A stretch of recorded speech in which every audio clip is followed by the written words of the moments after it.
എന്റെ പൊന്നെ ഇപ്പൊ പൊട്ടും. ഒടിയനെ വെടിവെച്ച് അപ്പൂസ് വട്ടം വെച്ചിരിക്കുന്ന കണ്ടപ്പോഴേ മനസ്സിലായില്ലേ? സമയം തെറ്റിയുള്ള ഓട്ടമാണ് പ്രശ്നം. പാലക്കാട് പഴയ ചട്ടമ്പി സ്വഭാവമൊക്കെ ഒഴിവാക്കി വെച്ചിരിക്കുന്നുണ്ട്. പറയാനുള്ളതൊക്കെ പറഞ്ഞു തീർത്ത് രണ്ടുപേരും കോംപ്രമൈസ് ആയിട്ടോ. ഞങ്ങൾ ഇന്ന് കോട്ടയം വരെ പോകാൻ വേണ്ടി ഇറങ്ങിയതായിരുന്നു. ആദ്യം കണ്ട കാഴ്ച തന്നെ തകർപ്പനായതുകൊണ്ട് ഒരു വീഡിയോ അങ്ങ് കാച്ചേക്കാം. ഇതാട്ടോ നമ്മുടെ പാലയിലെ ആദ്യത്തെ ബൈപ്പാസ്. ഇത് വന്ന സമയത്തൊക്കെ എന്നാ രസമായിരുന്നു എന്നറിയോ? സൈഡെല്ലാം പൈപ്പൊക്കെ ഇട്ട് നടുക്ക് ലൈറ്റൊക്കെ ആയിട്ട്. പക്ഷെ എന്നാലും ഈ ബൈപ്പാസ് നിന്ന് രാമര റൂട്ടിനെ ക്രോസ് ചെയ്യുന്ന സ്ഥലത്ത് ഇന്നും ആ റൗണ്ടാന അങ്ങ് സെറ്റ് ആയിട്ടില്ല.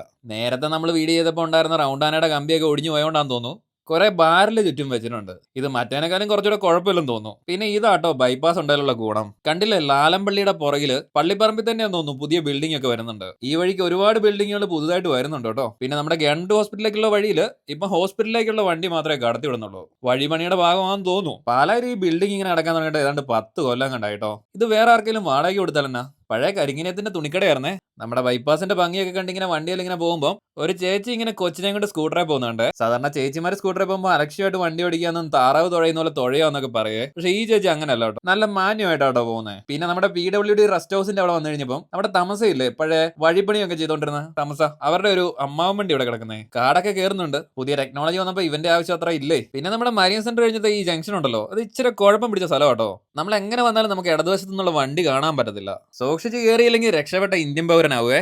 പിന്നെ ഇതാട്ടോ നമ്മുടെ റിവർവി റോഡിലുള്ള പൂന്തോട്ടം.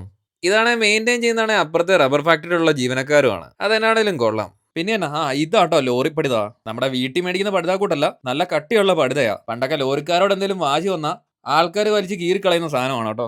നിങ്ങൾ അങ്ങനെയൊന്നും കാണിക്കല്ലേ. വേനൽക്കാലത്തൊക്കെ ഈ വഴിക്ക് പോകുമ്പോൾ ഏറ്റവും ഭംഗിയുള്ള സ്ഥലമാട്ടോ ഇത്. നല്ല തണുപ്പാ, രണ്ട് സൈഡും നിറച്ച് മരങ്ങളാ. ഈ വണ്ടി ഇൻഡിക്കേറ്റർ ഇട്ടപ്പോൾ ഓർത്തെ, നമുക്ക് പാല സൈഡിൽ നിന്ന് വരുമ്പോൾ ഏറ്റുമാനൊരു നല്ല ബ്ലോക്ക് ആണെങ്കിൽ നമുക്ക് ഇങ്ങനെ ഒരു ഷോർട്ട് കട്ട് എടുക്കാം കേട്ടോ. ഷോർട്ട് കട്ട് എന്ന് പറയാവോന്ന് എനിക്കറിയില്ല, കിലോമീറ്ററിന് ചെറിയ വ്യത്യാസങ്ങളൊക്കെ ഉണ്ടാവും. പക്ഷെ നമുക്ക് ബ്ലോക്ക് എല്ലാം ഒഴിവാക്കാം. പാല ഏറ്റുമാനൂർ റൂട്ടിൽ ഏറ്റുമാനൂർ അമ്പലത്തിന് മുന്നേ ഉള്ള ഏറ്റുമാനൂർ ബൈപ്പാസ് റോഡിലേക്ക് ലെഫ്റ്റ് എക്സിറ്റ് എടുത്ത് ഏതാണ്ട് 1 കിലോമീറ്ററോളം അപ്പുറമുള്ള അർക്കാഡിയ ഗ്രീനിന് ശേഷം വരുന്ന ചെറുവണ്ടൂർ വെയിറ്റിംഗ് ഷെഡിന് ഓപ്പോസിറ്റ് കാരിത്താസിലേക്ക് 2.7 കിലോമീറ്റർ എന്ന് എഴുതിയ ബോർഡ് കാണാം.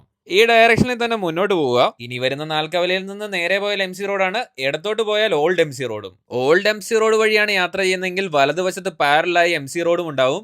എവിടെ നിന്ന് വലത്തോട്ട് എക്സിറ്റ് എടുത്താലും നമുക്ക് MC റോഡിൽ കയറാന്നേ. പിന്നെ നമ്മൾ ഏറ്റുമാനൂർ ടൗണിലെ ബ്ലോക്ക് എല്ലാം ഒഴിവാക്കിയിട്ടുണ്ട്.